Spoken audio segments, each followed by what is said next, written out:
What's up, guys? Welcome back to the channel. Here we are with another reaction. In this, we have from zero to Bollywood, how India shaped the world.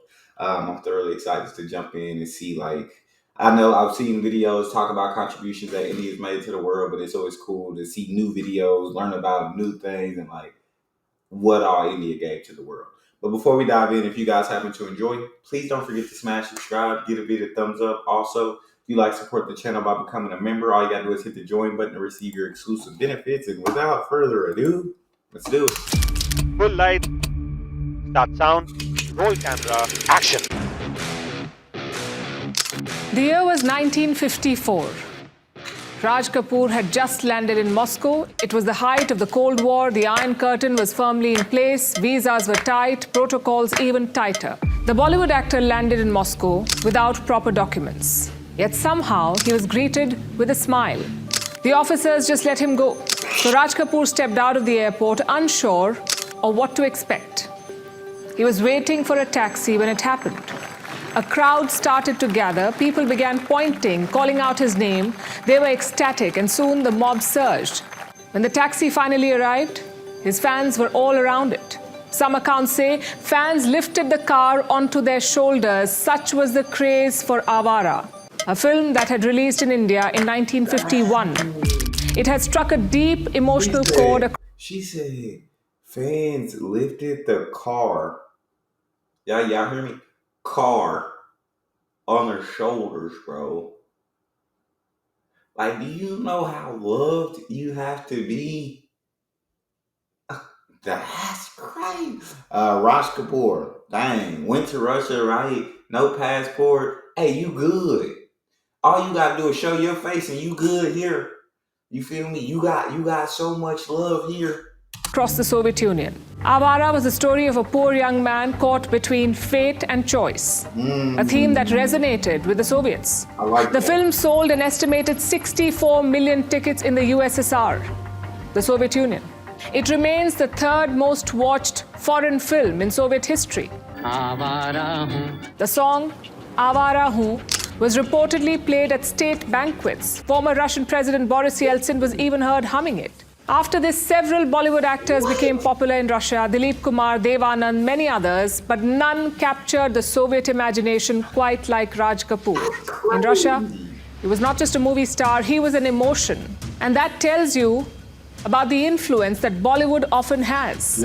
It is one of the largest film industries globally, dominates the Indian box office, making India the third largest movie market in the world. It's the most obvious example of India's soft power.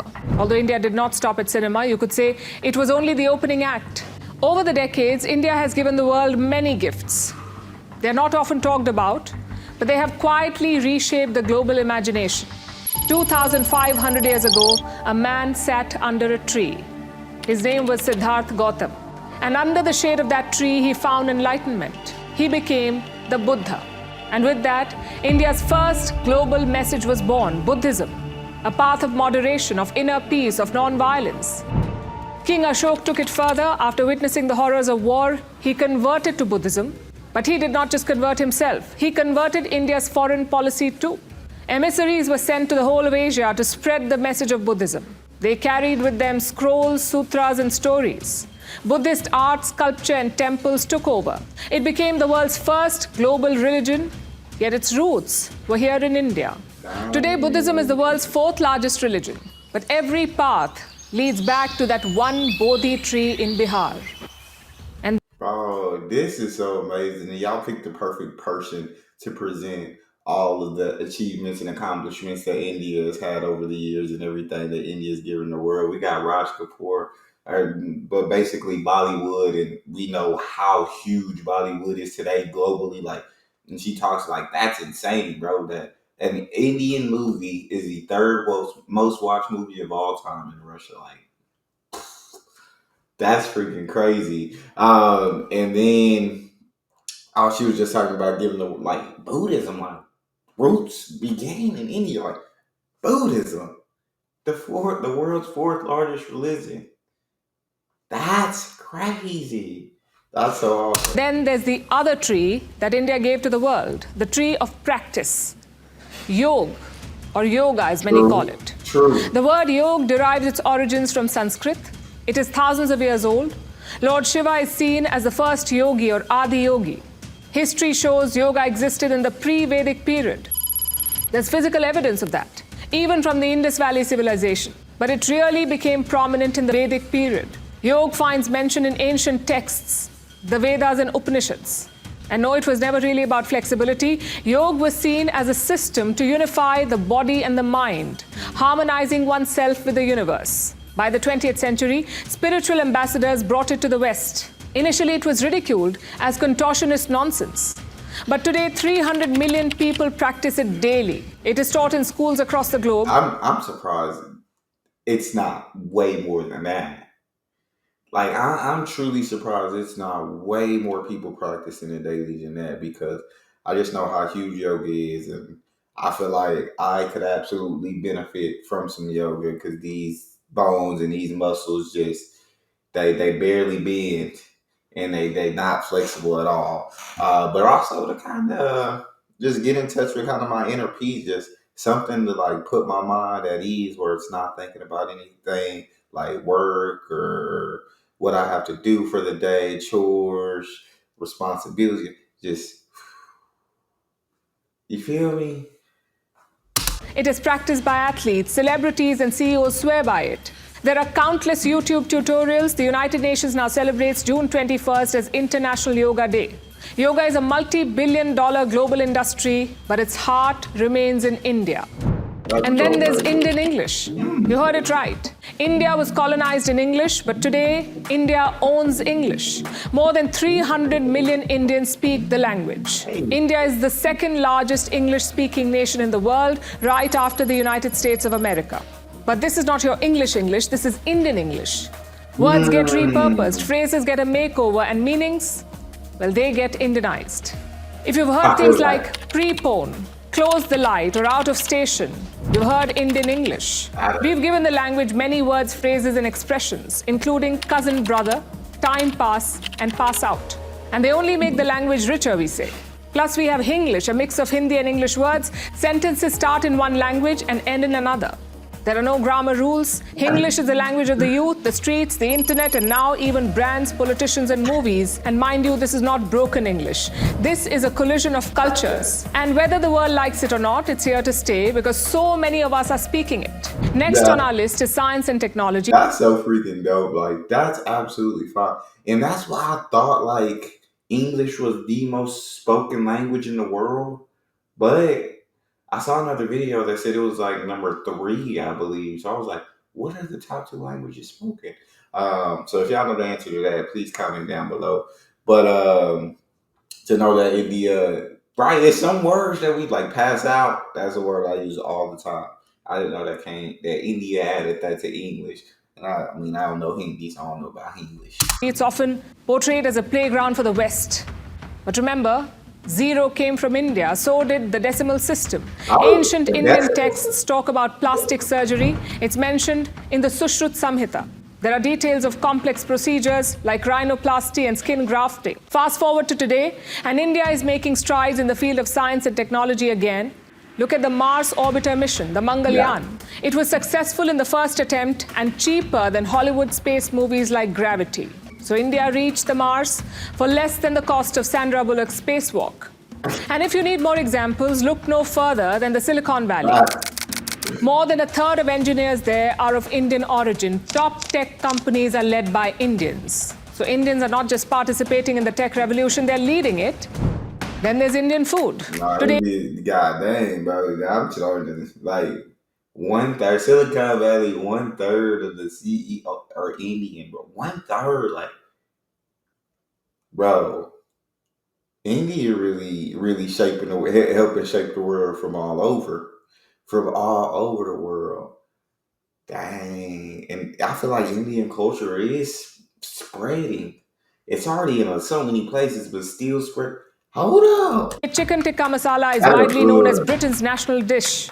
But we all know where it came from. Britain may have colonized India, but even then they couldn't master spices. There are also Gen Z drinks. like turmeric lattes. Americans pay $6 for one, but we all know what it is. It's our humble haldi doodh. And it's not just food. Indian music is making waves across the globe. Indian dance forms are making their mark. Yeah. They're performed at international festivals. Indian festivals are celebrated across the globe. Diwali is a public holiday in New York. It shows you how the world has folded all of this into its own identity. These are some of India's greatest exports. But here's the greatest one, the biggest gift from India to the world. It's far older and harder to pin down. It's the idea that differences are not dangerous, that chaos is not disorder. It's the concept of unity in diversity. Few countries can really claim this. 22 official languages, 1,600 dialects, 8 major religions, all coexisting for centuries. Diversity is not a challenge in India, it is part of our DNA. There is no single version of Indian culture, because there are 1,000, and yet it works. India did not invent inclusion, but it practiced and aced it before the West even found the word for it. And that idea that differences are not dangerous is beautiful. It's a gift that the world is just beginning to understand and appreciate. Of course, it hasn't been perfect, but it has prevailed. It has evolved, and the West is just waking up to it.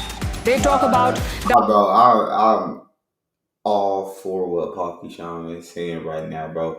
I believe diversity, bro, anywhere is absolutely vital.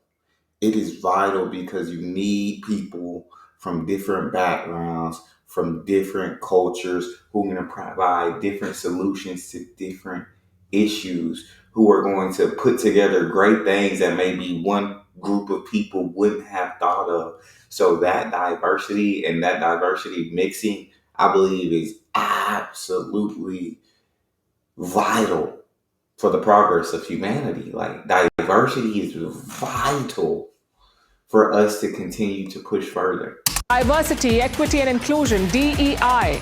That's what it is called. Guess what? We wrote it into our constitution back in 1950. We had reservations for the marginalized, schemes for those historically wronged, DEI policies tailored to language, region, and history. India has a long legacy of social equity movements. Today, up to 50% of seats in public universities and government jobs are reserved.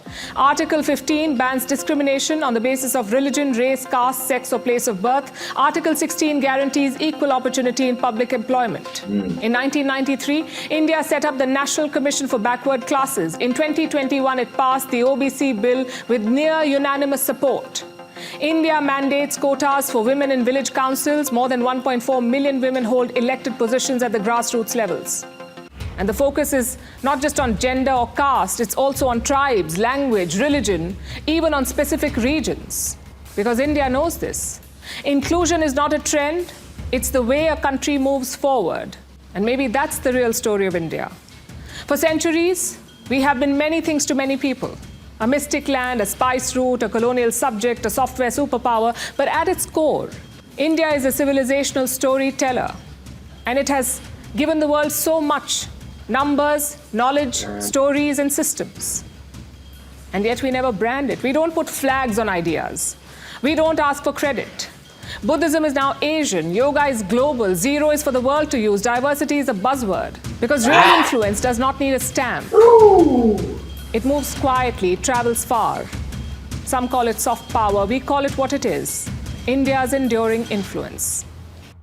Okay. I absolutely love that video, and I feel like India's influence is spread. Like I said earlier, it's spreading, bro.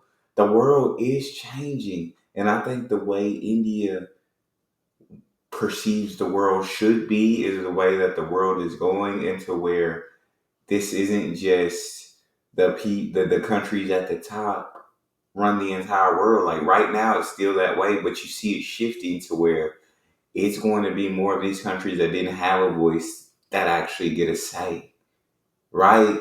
These top countries are losing power, and these other countries are coming up, but they're not coming up in a sense to replace them and lead like they did. They're coming up to work together, to cooperate, so that everybody can have a good life. It's how I feel. I mean, y'all talk to me. Let me know what you think. If you enjoyed, don't forget to subscribe. Give the video a thumbs up. Check out the next. I'll see y'all next time.